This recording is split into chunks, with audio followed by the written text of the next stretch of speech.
Welcome back to my channel. I am the Hood Prophetess, and I am going to be doing another reading. This reading is going to be on Miss Cardi B. She released an album about 5 to 6 years ago, probably 6 years. We're about to be in 2024, and I kind of want to just look at the energy as to what's going on with the album. Why hasn't she placed, why hasn't she put anything solid out that can be like a lead single for the album or anything? She's been in featured songs and music videos and stuff like that. She's been doing commercials and still very much in the public eye, but she's doing everything but putting out an album. She does keep saying things that like she's basically almost finished with the album, or the album is done, or she needs to put out an album, whatever. But we have not gotten that. I'm also going to be looking at the energies regarding Cardi B and Offset's marriage and their separation. Is it really final? And things of that nature. So if you are interested in those things, please stay tuned, and don't forget to like this video and subscribe.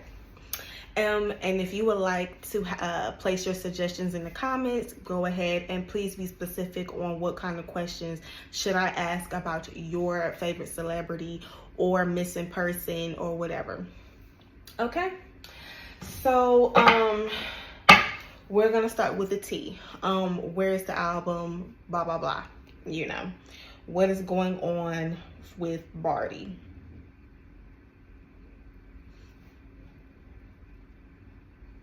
And I'm gonna use this deck first.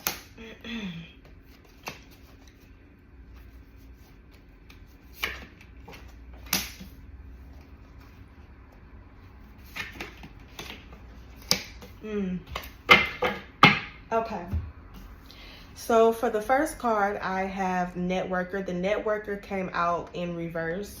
I have Martyr, and then I have Orphan. Okay, so with the Networker in reverse, this is letting me know that Belcalis is feeling like she's not making the right connections, or that the certain people that she wants to work with, I don't feel that it's one person.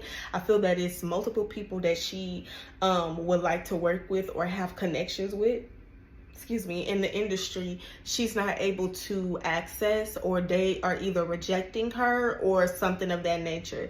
So let me pull, hold on.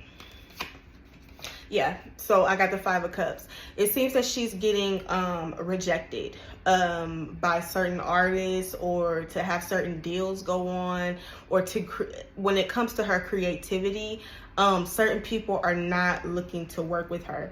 They're saying no, and this has her in doubt about her abilities. This has her in doubt about her as an artist, as someone to create, or just her ideas. It makes her feel like she's not enough, that she's not doing enough, and so she's kind of low. Her energy is really, really low, and almost like in fear, because she really does not know what to do, or how, and she feels like, since these certain people are not trying to work with her, that how will the broad, like if she was to put out an album, how would they really receive it if certain people don't even want to connect with her or work with her on it? So it seems like she may be trying to get some type of feature with certain people, and they are not biting, they're not interested, or they are playing with her. So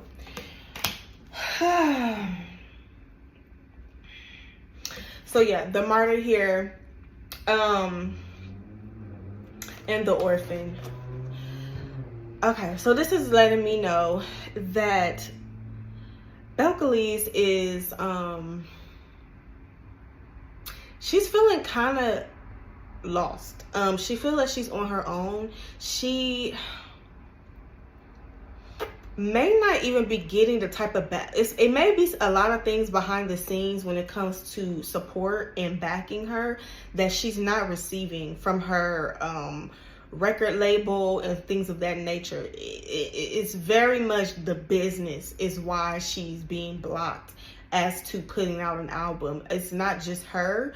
It's very much possible, but it's some other higher things that are some higher principalities that are causing her to be blocked and not be a success when it comes to work and putting out the work. So that's what I'm saying with her as to why the album won't come out. There is a lot of self-loathing, a lot of overthinking, overanalyzing that she's doing, and you know, that's definitely a block. Do these labels want to invest in her? Let me see. These labels want to invest in her.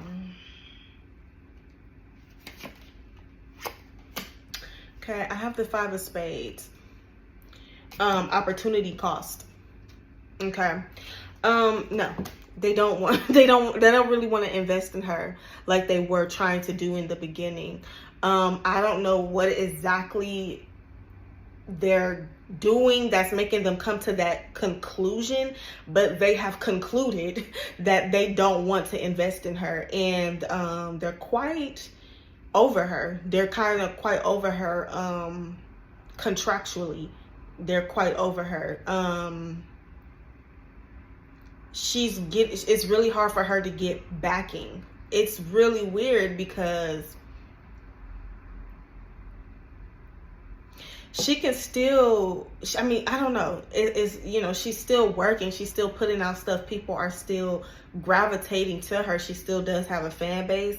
But I guess she has, I guess her stardom to the label or her value has diminished over the years, business-wise, when it comes to the monetization. I don't know. I would still think that people still fuck with her or whatever, but they do not see it for her anymore. They don't want to invest in her.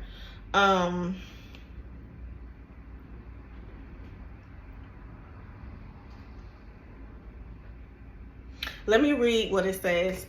This is my first time using this deck, so I literally just got it in the mail.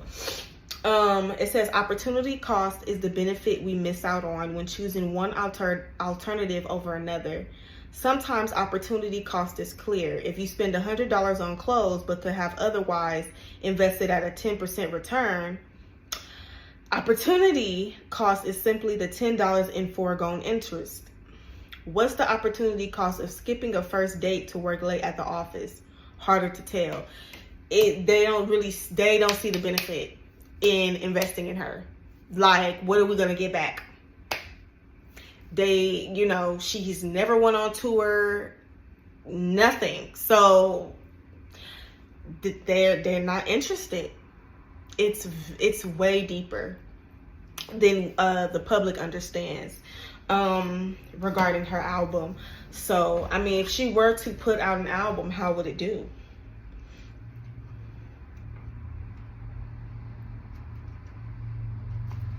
If she were to put out an album, how would it do?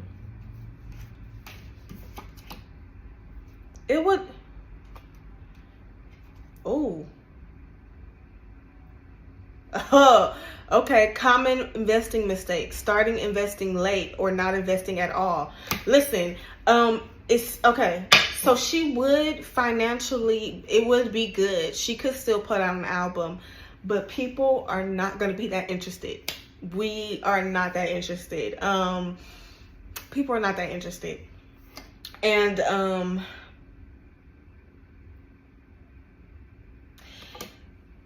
people are not going to be pleased with the album either. They wouldn't be pleased. So it wouldn't even be a good album. Not for us to have waited 6 years. Okay, not for us to have waited 6 years, and the work of art is not going to match. She should have been releasing albums or mixtapes, something. She should have been doing something. She should have been, you know, I feel that she is creative in a way. She's creative enough. I feel that, you know, her directing her music videos and her having these ideas, I feel like she's creative enough, and she had the backing to do it. And I just think that she just should have went way harder at the beginning of her career. Like, you know, she just should have went way harder. She's a good performer and stuff like that, but you know, even when she's still performing these old ass songs, and no, it's like, girl, you are not Lauryn Hill. We don't care for, like, we don't want to hear this, and we're just getting tired of the same shit. You know, you talk about your pussy and that's all you're talking about, and where else are we going with this? So she could put out an album, but it's not going to do numbers. It's not doing that much numbers. It's not going to be doing that much numbers when she releases it. Or people are just not going to enjoy it. It's going to be whatever. They're going to be dissatisfied, very much dissatisfied. So that is that part. We are going to move on to Cardi B and Offset. She was getting on live, you know, crying, and venting to the public. I don't know what's up with these new brand celebrities venting to the public and telling us all of their business, and it's just giving sympathy and payola. You know, it's just, why do we care? Why, you know, you're supposed to be Cardi B. Like, why are you being Krishan right now? So let's see.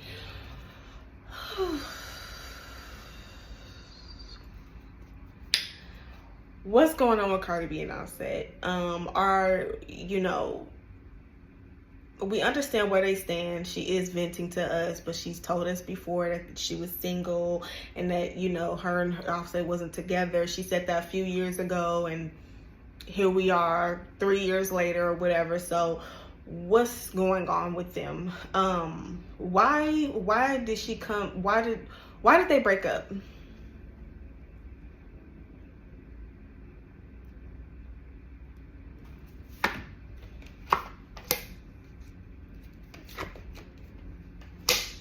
Okay, so with the Visionary and the Avenger, I'm seeing that Offset is starting to see beyond her. Whatever his purpose was for dating her, or even, you know, finding interest in her, he has lost that interest, and he's looking for that in someone else. It's not her anymore. So yeah, he literally is looking beyond her. He doesn't want her, which is very strange, but he doesn't want her. I'm also getting that they have not had sex in a very long time. He's not really that interested in her, and he's seeing beyond her. It's like he's looking for something more fulfilling, someone else more fulfilling or something. But that momentum that he got from her and her fame and her success story and stuff, that has died down, and the all that aesthetic that came with her, he's beyond it now. He doesn't, it's no point in being with her. Marriage is real, and being real life with her, for real, just for marriage, and that's just it. And her being like whatever on some housewife shit was not working for him. That's not what he wanted. He wanted some type of like power couple on the scene kind of stuff, and He's looking beyond her. He does not want her. He's like creatively, physically, spiritually looking beyond her.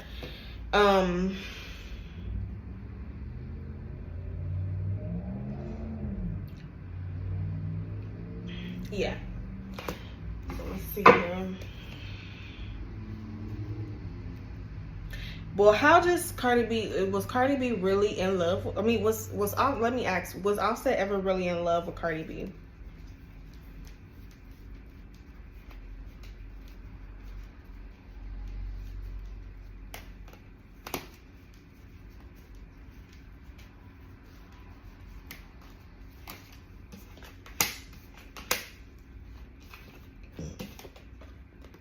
No.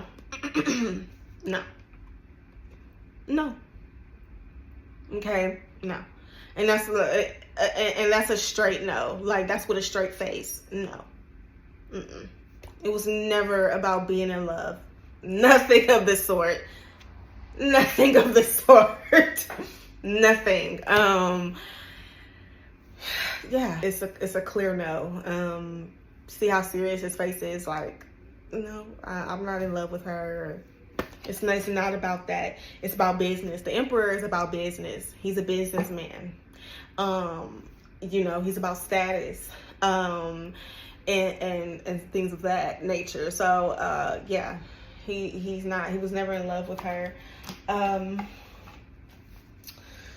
they going to finish the divorce? Are they going to completely be divorced? Is Cardi B and Offset going to completely be divorced? I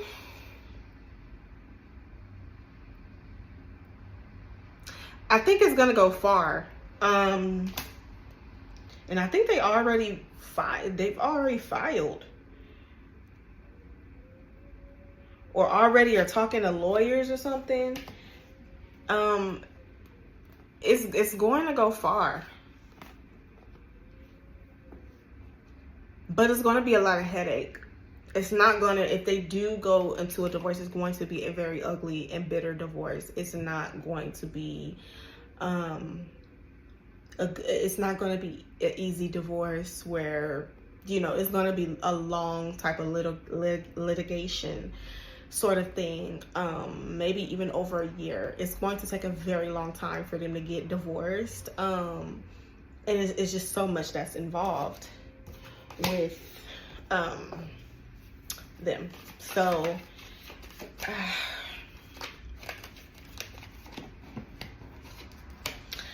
and Cardi B is the one with the most money or the most assets, and that has gained the most, or has been the main breadwinner. So she definitely wants to protect her assets and the things that she owns and has accumulated.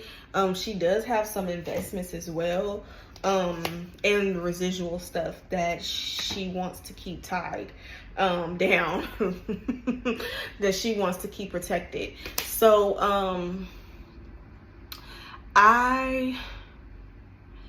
it will be very ugly if they do go further, but they may decide that it's just better for them. That's the cold part about marriage. Like, people really don't understand what they're getting. It's so much business. It's so much business tied into it. And the more money you make, the more shit is tied, you know? And she doesn't want to suffer that loss. She doesn't want to suffer that loss. It's really predicated. They might end up staying together for the sake of business. Literally, for the sake of business. Yeah, for the sake of business, they may decide to stick together. But they're just not going to be happy. And then, you know, there will be reports that start to come out about, you know, both of them stepping out and being seen with other people, and they'll just be like they are remaining married or have this unconventional marriage or something like that. Let me see, what does he really think about Cardi? Now that the momentum has died down from her come up and everything, what does Offset, how does he view Cardi? How does Offset view Belcalis?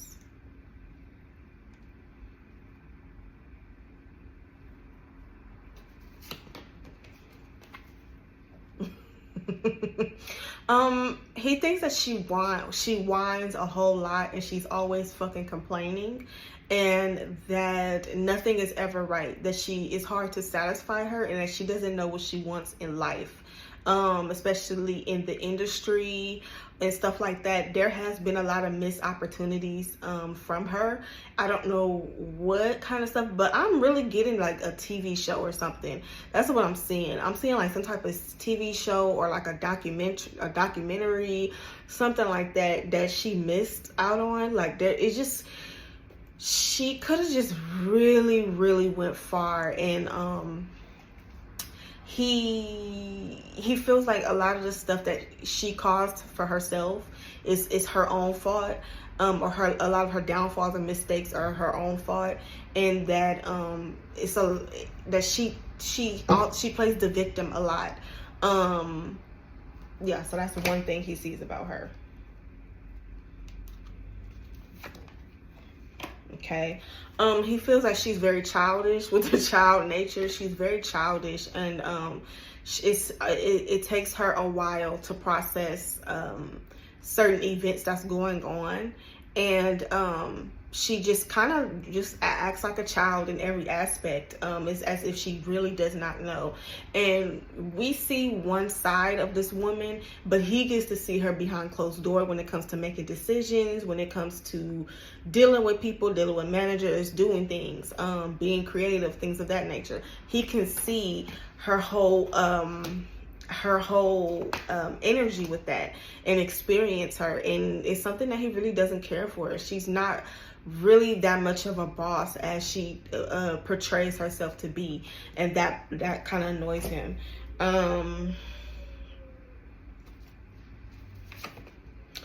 Okay, she's very, very helpful to him. She does like to take care of her man, and give him whatever, and treat him like a king, and you know, do the things that she loves, being in the role of the wife and like a mother and stuff like that. She loves it, and he likes seeing her in that light.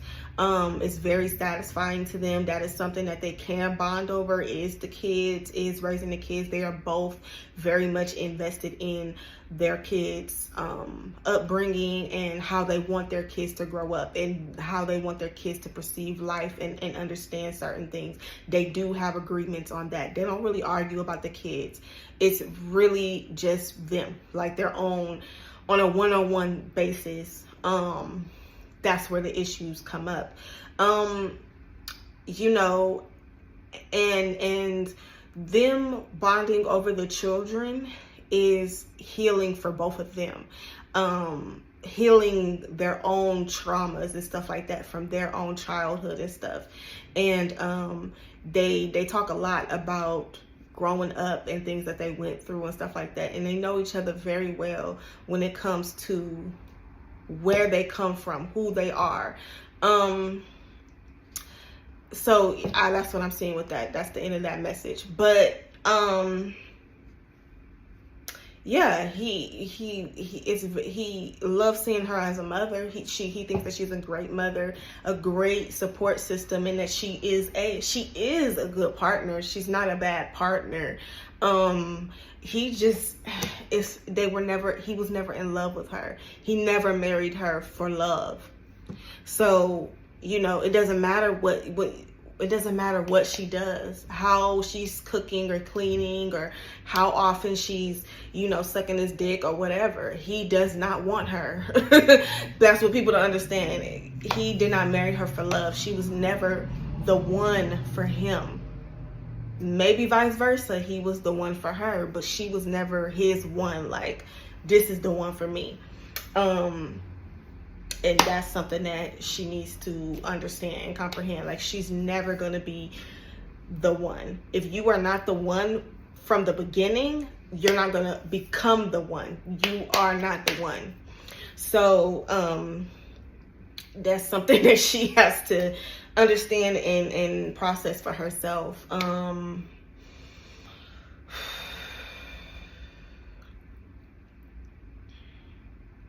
So yeah, I don't really have any other questions. I think that is going to be the end of the reading. Yeah. So thanks for tuning in. The Hood Prophetess is out.